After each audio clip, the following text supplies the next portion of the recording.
Hello everyone out there in YouTube land. I'm the Scent Maven. Welcome back to my channel, Shopping and Scents. So this is going to be, I don't want to say a story time video, but for some of you it will be. Other people, judging by the title of the video, are here seeking advice. So I don't know why I chose to do this now or chose to do it today, but I felt like this was the right time to do it. I don't know why. So I'm going to be talking about how to survive a narcissistic relationship, surviving the abuses of narcissism. Now, if you're here seeking advice, then chances are the relationship that you were in already blew up and you want some comfort and some tips or things that I could offer you to tell you how to make it heal faster, how to make you feel not so terrible, that, you know, everything will be okay. But chances are you're not going to believe me. And if I was watching this after my relationship blew up, I wouldn't be listening and believing either. So the bottom line on how to survive a narcissistic relationship is how I survived it is I'm still here. I'm still here, and so therefore I survived. So I have been in my life in an abusive, like physically abusive, mentally abusive relationship, and I did make a video about that. But narcissism, I would argue, is so much worse, because it disguises itself as a loving, caring relationship until it explodes. So being in a physically, mentally abusive relationship, chances are you'll recognize the signs, and the problem will be how to get out. How do I leave safely? How do I leave without getting hurt physically? That's a whole different animal. And I will link down below my video on how I escaped a physically, mentally abusive relationship. But narcissism is so much worse. And before it happened to me, I didn't even know what that word meant. I always thought a narcissist was somebody who is conceited. You know, there's that, it comes from Greek mythology, right? Narcissus, that man who looked into the lake at his own reflection. I might be getting this completely wrong, but I always thought it was somebody who's conceited. But in this context, it's something else. So I'll talk a little bit about what happened to me, even though it's super difficult. And it's hard to even talk about it now. So let's start at the beginning.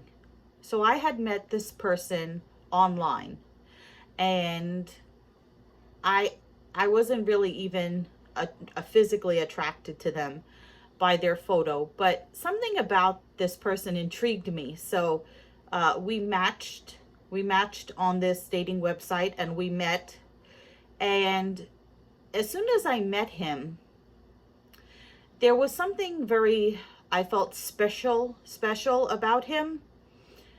Something charismatic, something intriguing and attractive and just alluring. And the first month was good in a way, because what narcissists will do is something called love bombing. So if you're someone who is especially vulnerable to this particular thing, this is how you get lured in. So I had been in a series of failed relationships, and I had no hope really that I was going to find anybody that was going to be, you know, the true love of my life. So here comes along somebody who is what they call love bombing, which means they make you feel like you're the most amazing person, the most special person.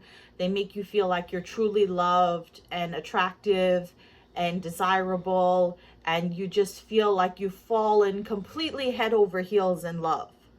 And they seem like, the person that you're gonna marry. I had never thought about marriage before, and this was the first time I started to think about it. So it really happened that fast. It was immediate. I don't want to say like love at first sight, but it really was. It seemed to be. It seemed to be. And then after that, well, let me tell you more about the love bombing. So this meant like the person would text me frequently, and they sent me like little recorded messages. I had never had anybody do that for me before. Like make a voice recording of like a good morning, how are you, babe? I miss you, whatever, and send it to me every morning. And I would save these messages, and I thought it was just so amazing. And then my dog is passed out on the floor, so it's distracting me. Then slowly the relationship starts to deteriorate. So it seems like they become less and less interested in you, and you have to do more and more to keep them interested. So you end up catering to their every whim, every desire. You end up going all out of your way for them, and they seem to be pulling back. So I have to really think about this. So let me say this. The relationship that I was in was only 1 year long, a little over a year. And now it's 4 years later. And I'm still suffering from the scars and damage of that relationship.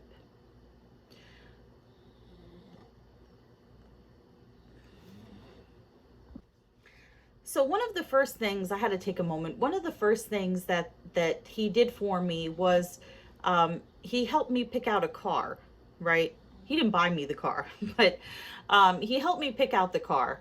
And he was very heavy into cars and video games, and I am not. We were very, very different people and completely mismatched. But I was so blind and so, like I said, head over heels, that someone was so, enamored with me, that I just kind of let that go. We have nothing in common. We're completely mismatched and everything. So he spent the day with me, and this was early on in the relationship, within the first 2 weeks. He spent the entire day with me helping me pick out a car, because my car at that time was falling apart and I really needed to pick out a new car.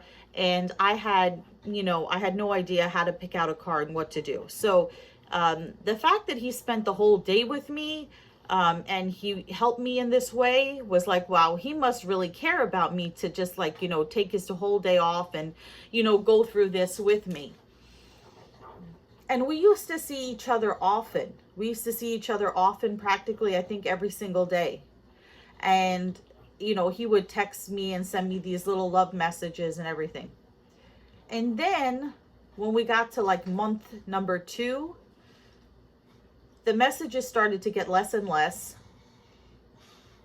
And, I would have to, instead of it being a given that I would go visit him on such days at such times, like I have with my boyfriend now. Like we know when we're going to see each other. I don't have to say to him, well, on your day off, I don't have to ask him, do you want to spend time with me? It's just a given. I know his days off, and on his days off, at least one of them, we always spend time together. But now I had to, it was like I had to always ask, can I come over? Can I visit you? Things like that. So that should have been a warning sign. So he started to show less and less interest. And it started to really irritate me, because I was saying to myself, I felt like I was being pushed away. And I thought this was the guy for me. So then I get this bizarre text message. that's talking about, he said something about women and don't be lured in by a woman that's got like big boobs or something, some weird message. And I said to myself, what the F is this? So I texted him. I was like, did you text me something by accident? What's going on? And he said, oh, my bad. I was in a group text with, some guy friends and stuff, and don't worry about it. Don't, it's nothing. And then we got to the month of my birthday.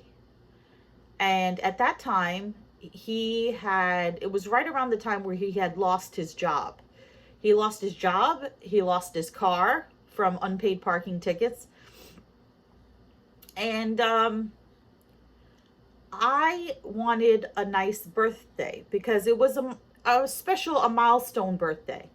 And I ended up having to pay for the whole day myself. So I wanted to go to this like taco place by the beach that was real scenic and like surfy, like surfboard people would go to, surfers would go to. It was a really nice outdoor taco place with like frozen drinks and things, and really nice for the summer.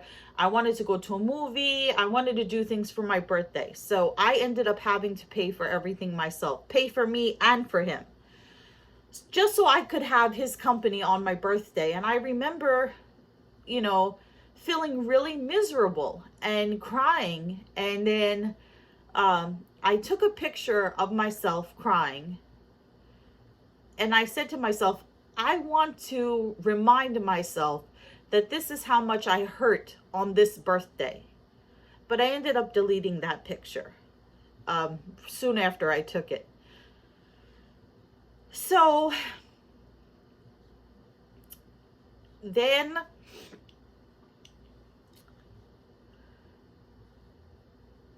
the day happened, and it's frozen into my memory. So I had been texting him and he wasn't answering.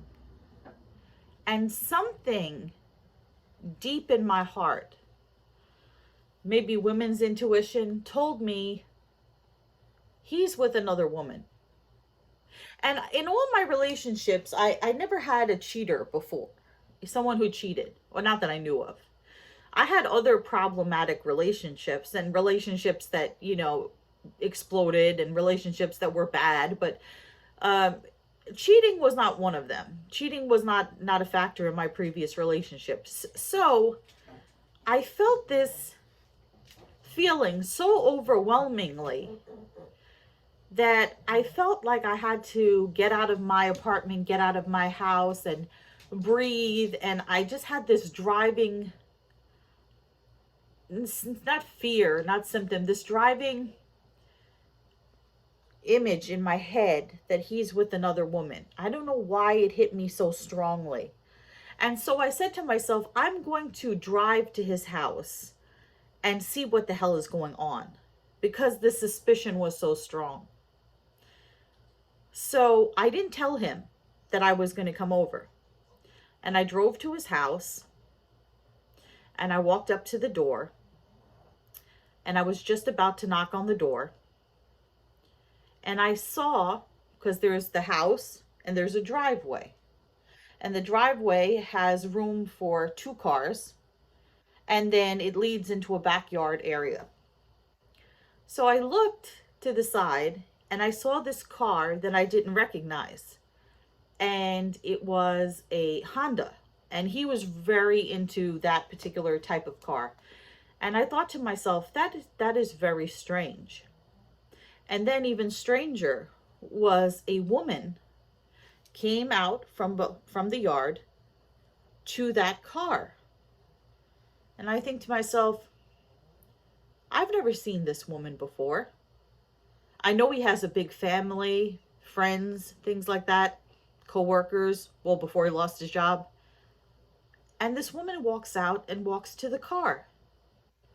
And then I see him come out from the yard area, and he walks over to her, and they're hugging each other. and he doesn't see me yet at the door.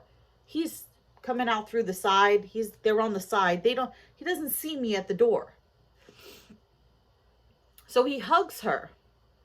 And it looked like, at first, my first thought was, maybe this is a relative. Maybe this is a stepsister or a cousin or something like that. That was my first thought. But the way they were hugging each other, then I started to think, this is not how you embrace a relative or a platonic friend.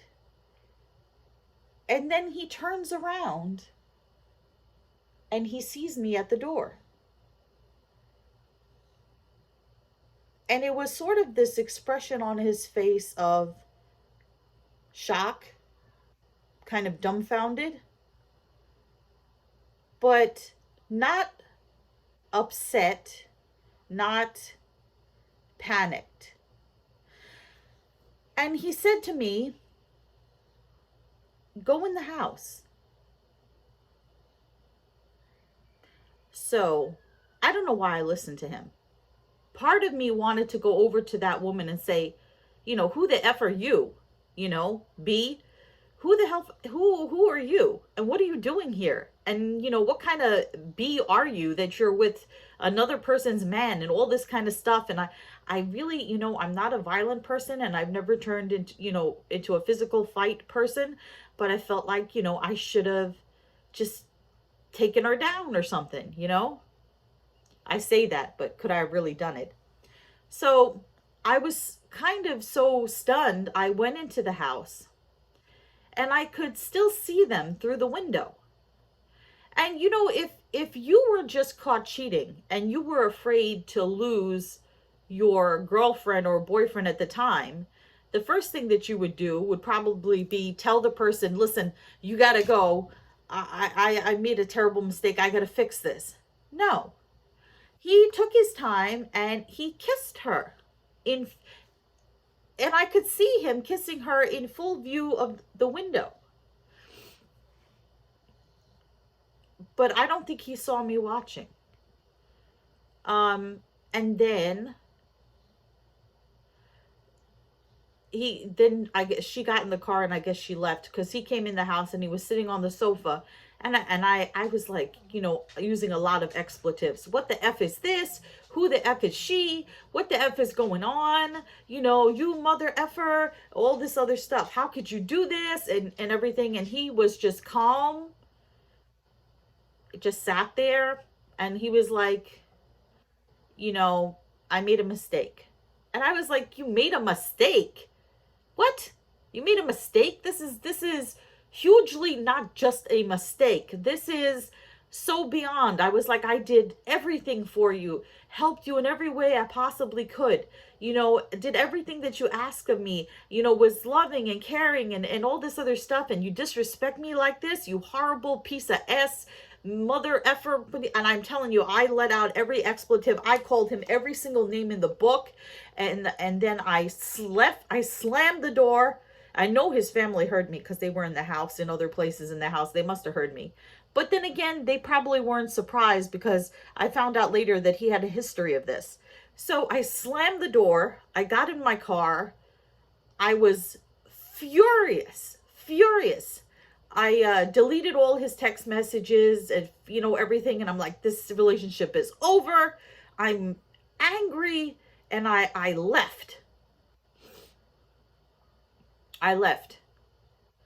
And I got home.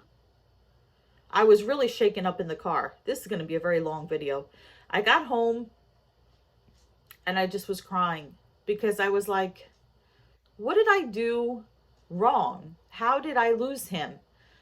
Where did the disconnect happen? I blamed myself. I blamed myself for not being attractive enough. Not that this woman was super attractive or anything, but I was like blaming myself for not being attractive enough.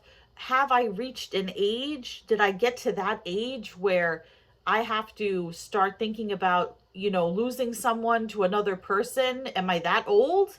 Is this when it starts to happen? And I thought the relationship was over at that point. And I told my mom about it, and she was very angry, that this happened to me. And she said to me, if you go back to him, you're an idiot. And I don't want to hear anything about this relationship ever again. So a couple of days went by. I went to see my therapist and everything. And he told me to put everything down in a letter. He's like, write a letter to your, ex-boyfriend. Write a letter to him. Don't give it to him or anything. Don't mail it. But write a letter and write down all the things that, bothered you about this relationship, all your feelings and everything. Get it down. Write it in a letter.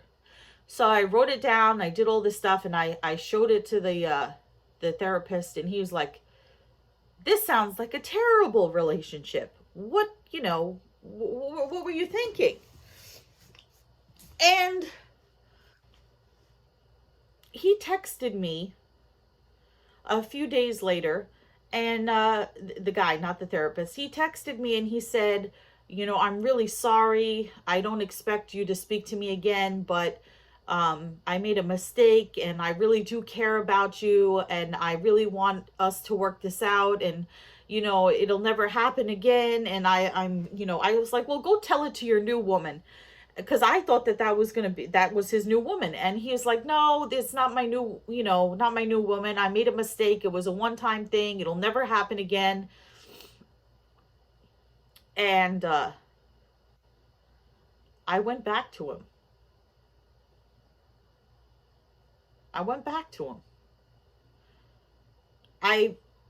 Which was a mistake, because I could never trust him again.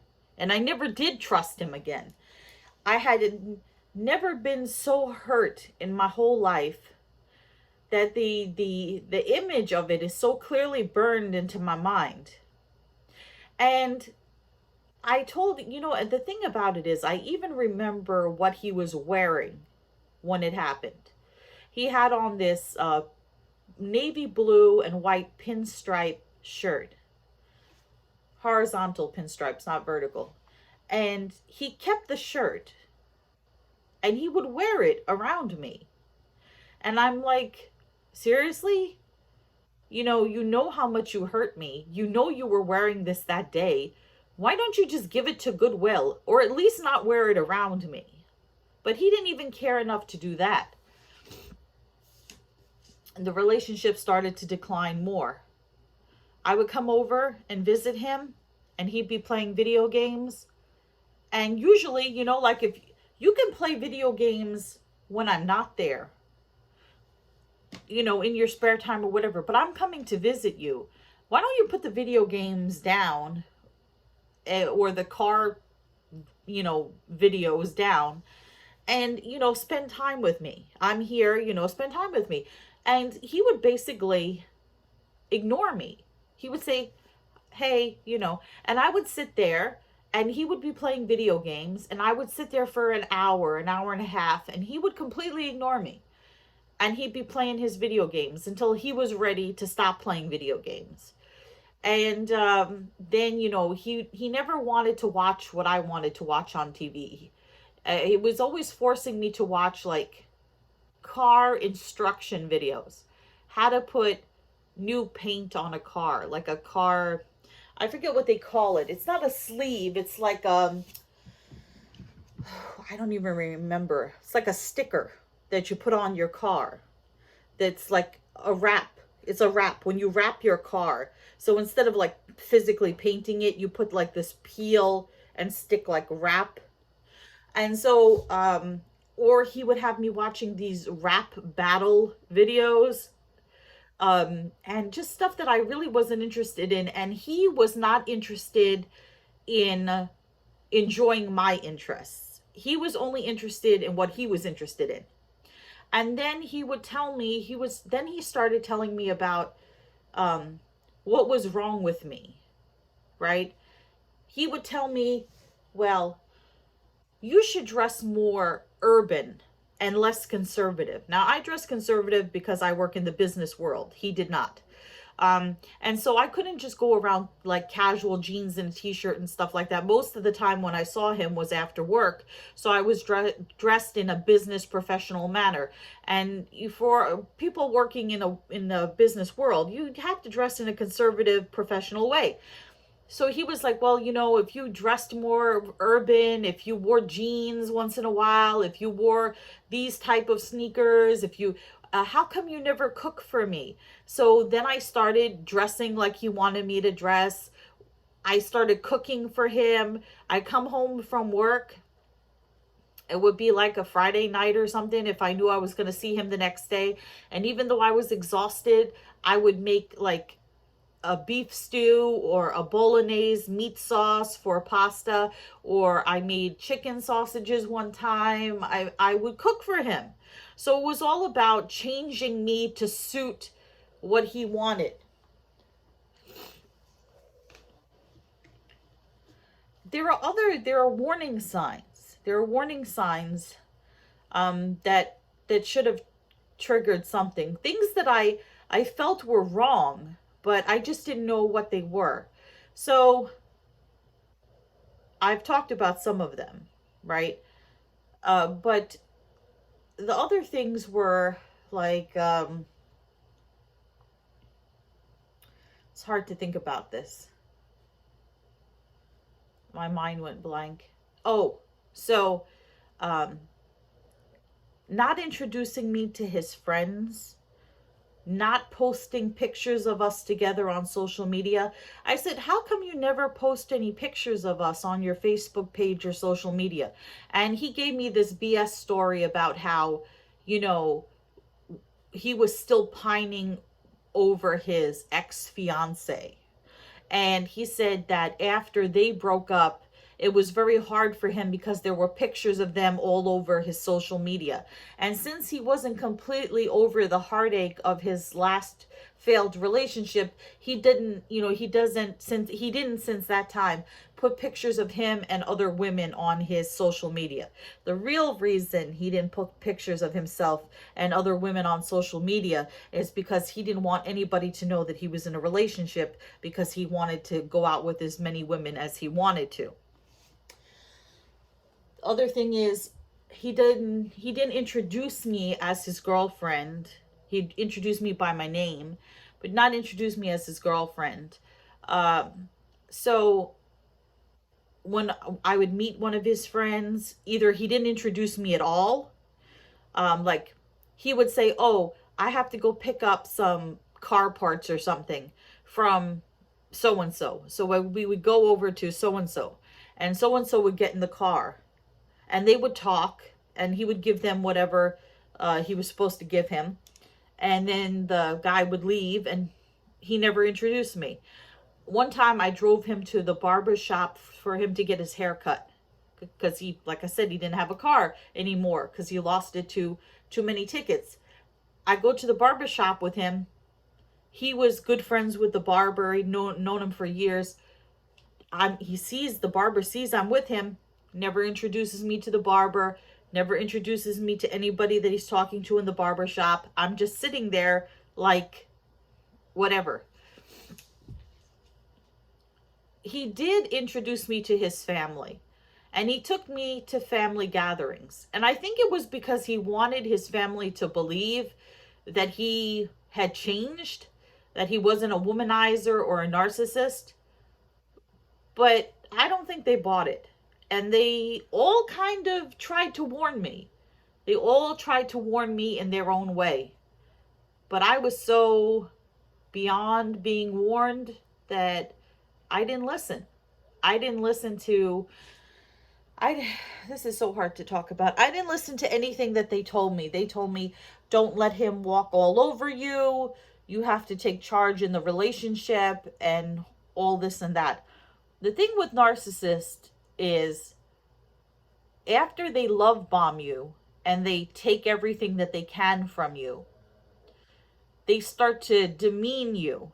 They start to make you feel worthless. Like, why don't you dress this way? Why don't you cook for me? Why don't you do this? Why don't you do that? So it's always on you. So they want to see how far they can push you, how much they can get out of you, how much you'll stand, how much you'll take, um, how much they can, you're their supply. That's what they'll tell you in a lot of these narcissist videos. You're their supply. So they look at, in this case, I'm talking about men being the narcissist and women being the supply.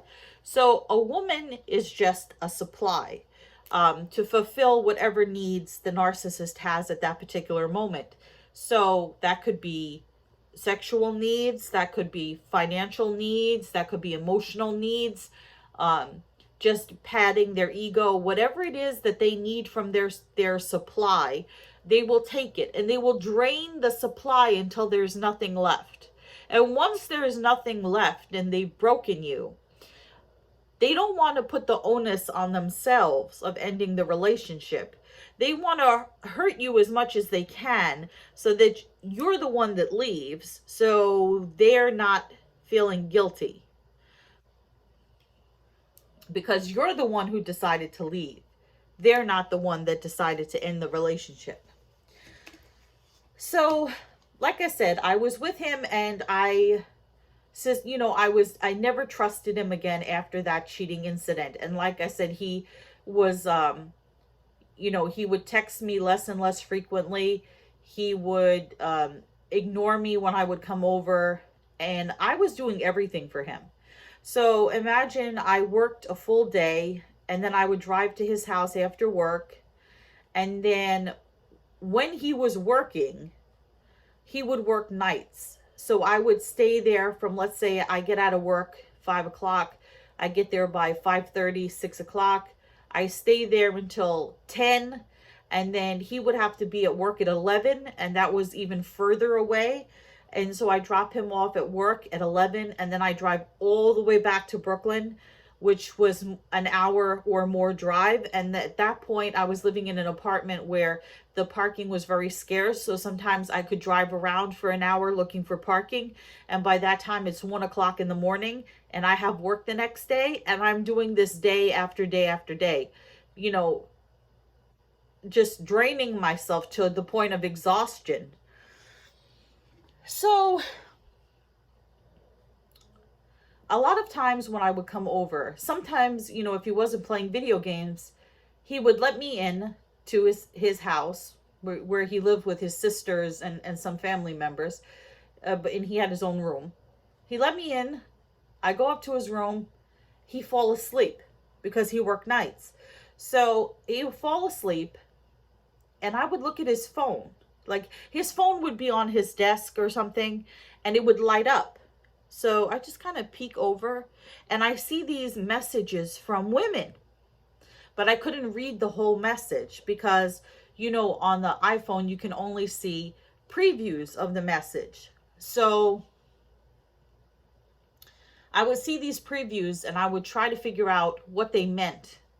But I knew that women were texting him. And like I said, I was very suspicious. So whenever he would fall asleep, I would look at his phone very carefully. And what I really wanted to do was I wanted to unlock his phone so that I could read the messages and go through all these messages and stuff.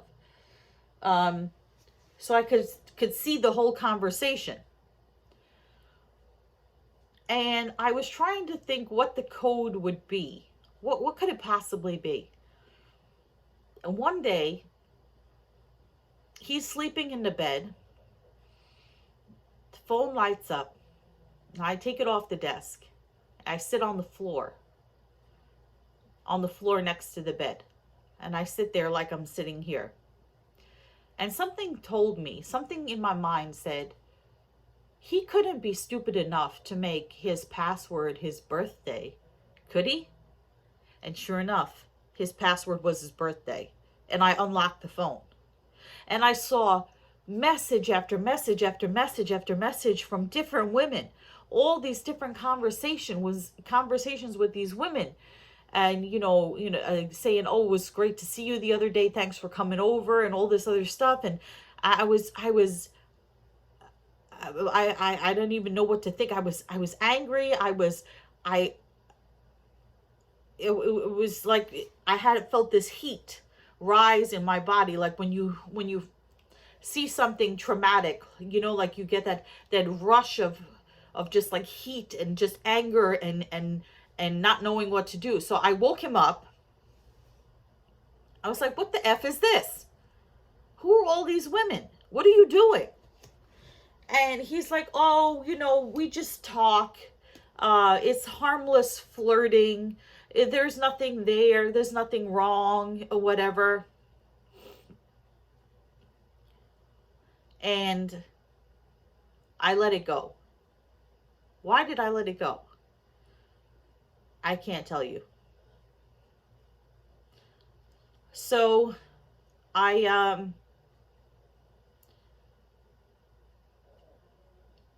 thought maybe we could go to couples counseling or something. Couples therapy, because I was seeing my therapist at the time. And I said to him, will you come with me to couples therapy? And he said yes, which I was stunned by, because, I felt like he was trying to get, not trying to get rid of me, but that he didn't care about our relationship at all. So the idea that he wanted to go to couples therapy with me was weird. But I was like, maybe this is a saving grace in our relationship. And so at the therapy, we talked about things. And so I was, there were definitely trust issues. And so I said to him, well, it was wrong for you to cheat on me, but it was wrong for me to invade your privacy and unlock your phone. So if you promise that you're not going to cheat on me again, I will promise that I'll never look in your phone again. And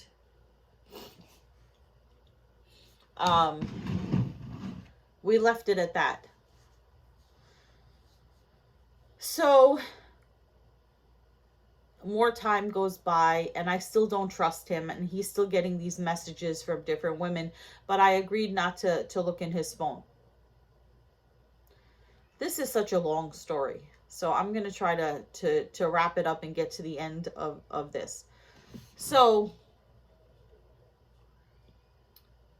he told me, this is some months later, oh, here's another thing. He never bought me anything. I have one card from him, but in our whole 1-year relationship, he never bought me any gifts. He never bought me candy or flowers or cards, not even on my birthday, nothing. I always bought him stuff and he never bought me anything. Now I understand he lost his job and he had some money problems and whatever, but the fact that he didn't even make a card, he could have made a card out of construction paper. He could have gone to the Dollar Tree before it became the $1.25 tree and get a card for $1. You can go to 7-Eleven, or you used to be able to go to 7-Eleven, and you could buy a single rose for $2. So it wasn't the money, it was the fact that he put absolutely no effort into trying to show that he cared about me at all. And I've never had that happen in a relationship before. I'm not the type of person that's demanding of gifts or that type of thing, but nothing. There was no care, there was no thought, there was nothing. And I was always thoughtful and caring. Like one day you know how they have all these crazy holidays. So I think it was National Donut Day. So I brought him a donut, or I bring him whatever. Just little things. And then I got him stuff for his birthday and everything. So the last straw happened when he said he was going to a car show in California and he was only going to be gone a few days.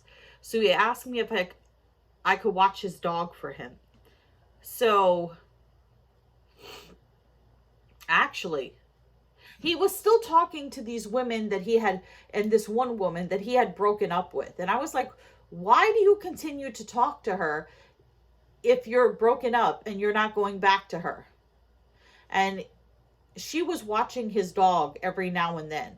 And he said that he paid her to watch his dog and that they were just friends, kind of, and that there was no relationship there. So actually, he was going to pay her to watch the dog. And me, being stupid, I volunteered to watch the dog for free. So I picked him up from work. I drove him to this other building. You know, like I said, he lost his job, and then he was unemployed for a while, and then he got a job again. So I picked him up from his job. I took him to the corporate building for his work, which was some distance away, so he could get his paycheck. I drove him to the airport. I watched his dog the whole time he was away. He gets back. I pick him up from the airport. I bring the dog back to him. And I find out that he's been, one day he came over and I saw a message on his phone from a woman. And I said, I said I wasn't going to open the phone again. But he must have changed his password, right? He couldn't have left the password the same, but he didn't care. So he left the password the same. It was like he was baiting me into, just seeing all this stuff, like flaunting it in my face. So I see messages between him and this woman, and he's like, love you, and she's like, love you more, or whatever, or vice versa. And I said to him, what the hell is this? And he's like, it's nothing, let's forget about it. Let's go out, go for a walk or something. And I was like, no, we are going to talk about this right now. I said, if you are interested in saving this relationship, you are going to text her in front of me and tell her that you have a girlfriend and that you don't want to have anything to do with her anymore. And he said, I can't do that. So I said, well, then there's nothing more to say. I told him before this, I will tolerate a lot of things, but cheating is not one of them. So I drove him home, which he said that he would take an Uber home because I was so angry. And I was like, no, I'll drive you home. I don't know why I did that. He should have just kicked him out the door and, told him to take an Uber. So I drove him home and I said, are you really, not going to end this relationship with this other woman? And he said, I can't do that. And I said, well, then that's it. I'm not going to continue this relationship. And he got out of the car, and I, was very, very upset. And I left. And my thought was I called one of my guy friends who lived nearby, actually. And I asked him if he would spend time with me because I was so upset. I didn't want to be by myself. I needed somebody to talk to vent and get out all my feelings. So I picked him up and we went back to my apartment. And he said to me, he's like, that guy is so stupid. He said, you know this woman's name. You know how to find her on Facebook. You could, F with him really, really bad. And I said, what do you mean? He goes, well, she probably doesn't know that he has a girlfriend. So what you do is you take your Facebook page and you put up all the pictures of you and him together and you set those to public. Have the rest of your profile be completely private, but all the pictures of you and him together, make them public. And then he said, message her and say, do you know so-and-so? And when she says yes, you say to her, did you know that he has a girlfriend? And my friend said to me, as soon as you tell her that, she's going to look on your Facebook page to see who you are. And then she'll see all the pictures of you and him together. And then she'll, kick his ass or whatever. And he won't have anybody. You'll mess everything up for him. So that's what I was attempting to do. Now, my therapist said I should not have taken that advice. But I did what my friend told me to do. And I messaged her and I told her, I said, do you know so-and-so? And she said, yes. I said, do you know that he has a girlfriend? And she was like, did you know that he went to California? And I was like, yeah, I was watching his dog for him. He said he was going on. And then she said, did you know why he went to California? And I was like, he went to a car show. And then she said, no, he went to California to be with me. And we were in California together the whole time. And I said, doesn't it bother? I said, that's really messed up. Doesn't it bother you that he has a girlfriend? And she laughed at me. She laughed at me. She didn't care. She did not care. So I guess they deserved each other. Then they weren't. Then he was seeing other women while he was seeing her. I found out all this stuff by kind of like, I don't want to say stalking, but watching his social media. So here are the things that I would advise you to do. And you're not going to listen to me. If you're in a narcissistic relationship and it's hard for you to let go, you're not going to listen to me about this. So the first thing that my therapist told me to do is delete all the pictures of me and him together, which I still to this day have not done. Then he told me to delete all the voice recordings, delete all the videos, get rid of everything that is associated with him, throw it out, burn it, do whatever you want with it. Block him on social media. Do not respond to him if he texts you. Completely go silent. Don't ever talk to him. Don't engage with him. Don't do any of this stuff.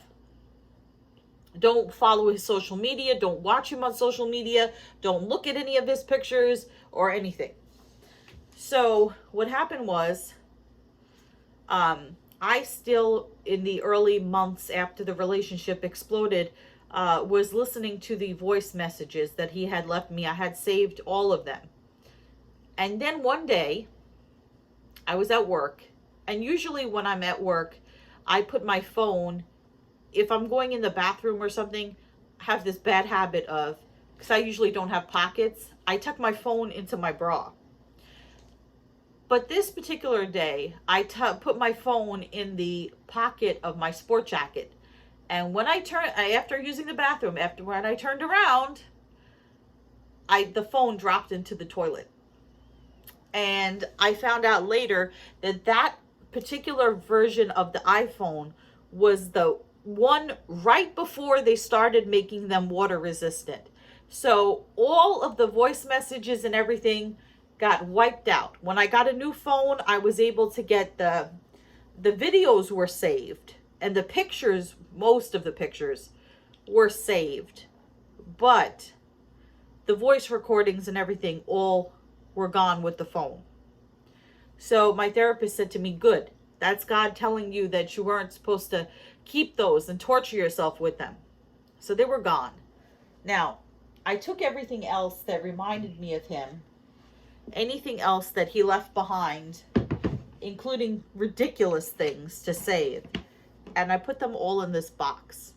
And I put the box in the closet, and I left it there for 4 years.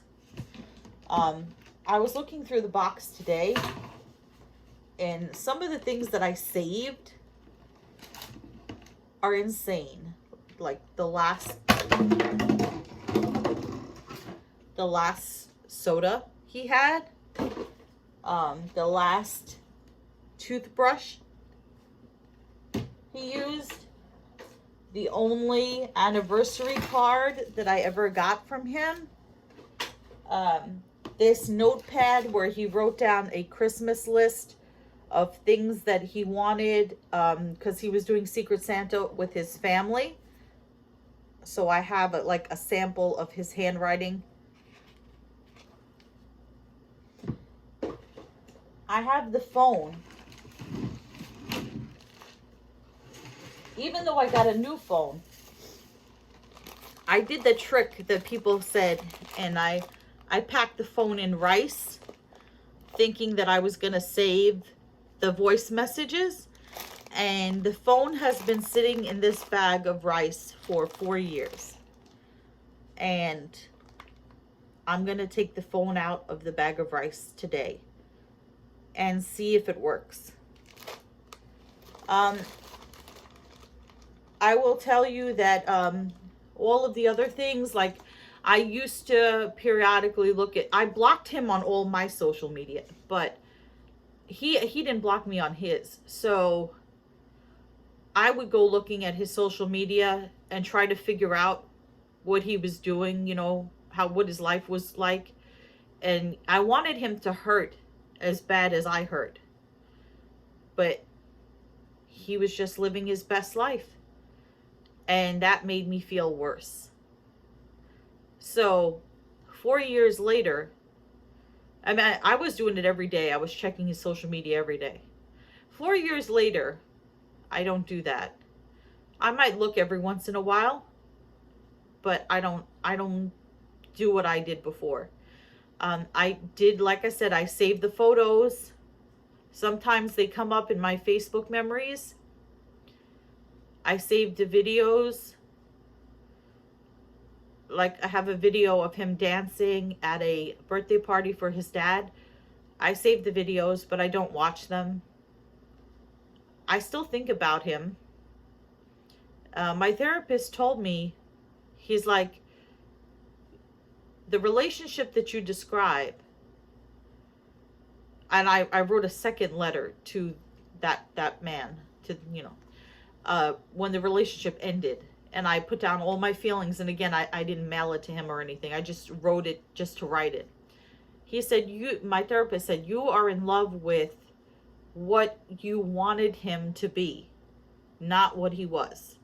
You're in love with the image that he portrayed at the very beginning, and you're making it into something it's not.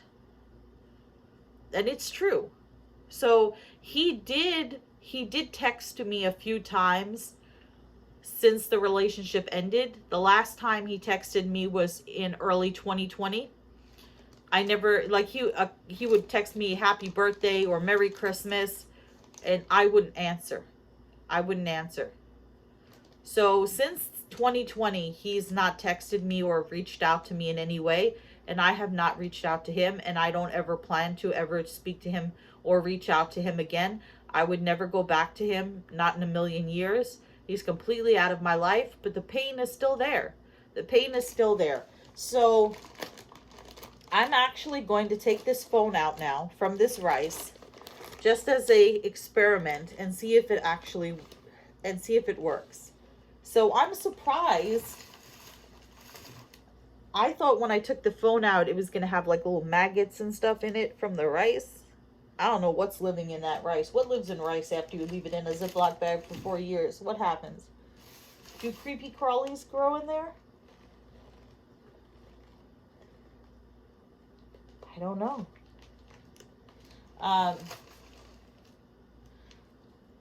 How do I even turn this phone on if I wanted to? I think I just pressed this button on the side. Doesn't look like it's turning on. I don't think I'm ever going to get this phone back again.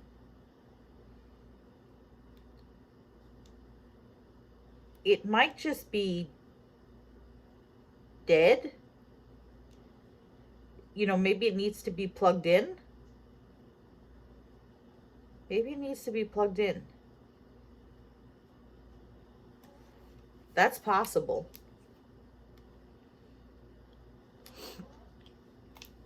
It doesn't look like it's going to work, but I'm going to plug it in and see if it works. What else do I want to tell you guys? There's so many other aspects of the relationship that I could go into, but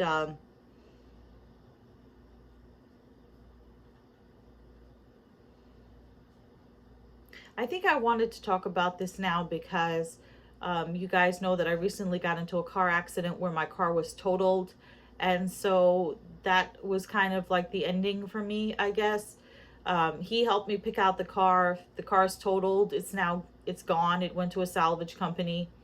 And it's going to be auctioned off or taken apart or crushed into a cube or whatever's going to happen to it. And so now I don't have that reminder every morning when I look at the car or get in the car that that memory of us together. And what I will say to people who are in a narcissistic relationship, what I would say to them is, if your relationship is just ended and you want to know when it's going to stop hurting, I mean, for me, it's been 4 years and it still hurts. If you're wondering, does the narcissist think about you? Does the narcissist miss you? No, they don't, because they're incapable of empathy and they only think about themselves.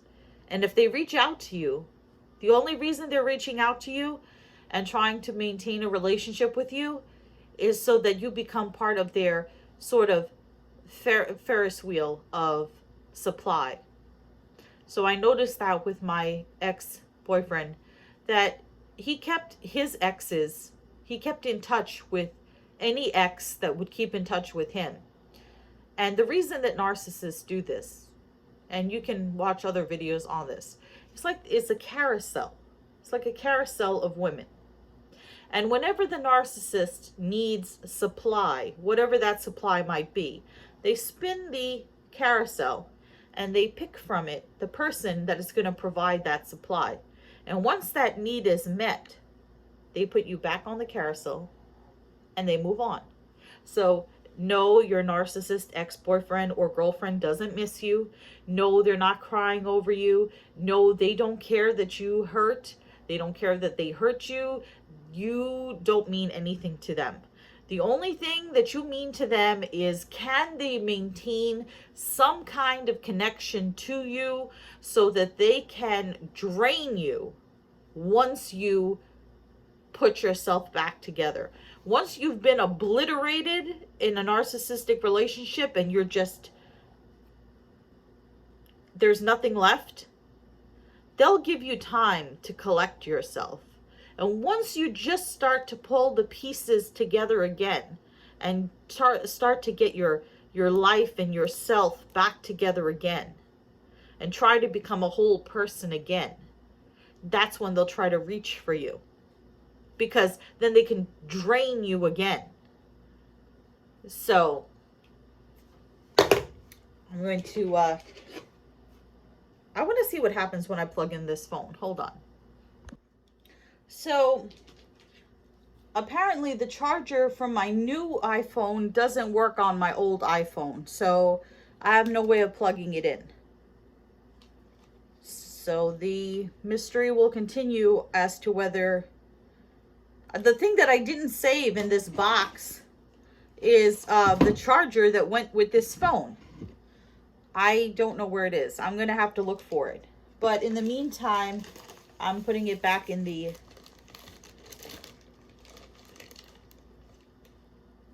bag of rice. I keep thinking that something creepy crawly is going to be in this bag of rice. So I'm going to bury it back into this bag and put it back in the box and put the box back in the closet. So 4 years later, I'm still not able to let go of this. I'm not able to let go. And you know what else I found in this box is this dollar bill. So I'm not going to unfold it because this is how it was left. But he used to have this habit of taking dollar bills and folding them and folding them and folding them and folding them. I'm like, what are you doing, like origami or something? And he would fold them into the tiniest square possible. And that's one of the things that I remember him doing. So this dollar bill will go back in here. And like I said, I